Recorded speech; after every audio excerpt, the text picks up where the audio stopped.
Құрсақтағы бала іште жатып не істейтінін білесіз бе?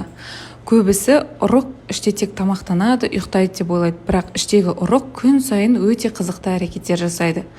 Ең алдымен ол тыныс алуға жаттығады. Олар ұрық маңы суын жұтып, өкпесін тыныс алуға дайындайды және ас қорытуға көмектеседі.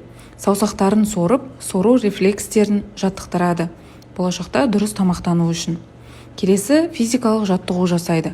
10 аптадан бастап бала іште қозғала бастайды. Бірақ анасы бұл қимылды сезбейді. Ол керіледі, созылады, тірек қимыл жүйесін осылайша дамытады. Келесі кіндік баумен ойнайды. Іште ұрық пен плацентадан басқа кіндік бау бар, екеуін жалғастырып тұрған. Іші пысқан бала онымен ойнайды.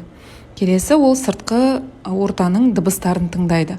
6 айда ұрық толығымен жетіліп, сыртқы дыбыстарды сезеді, тыңдайды. Анасының жүрек соғысын, дауысын тыңдайды.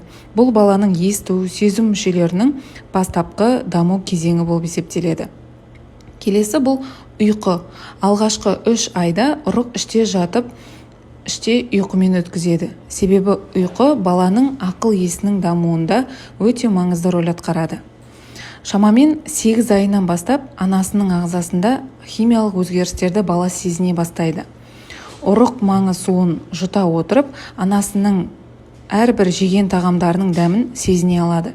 Яғни әйелдің жүктілік кездегі тамақтануы баланың дәм сезу рецепторларына, талғамына әсер етеді. Келесі ол тері арқылы жанасуды сезіну. Ұрықтың терісі сезімтал болып келеді. Ол сыртқы сипап сезу, жанасу, соққыларды сезеді. Бұл бала мен ұрық арасындағы байланысты одан әрі жақсартады. Келесі жүзу.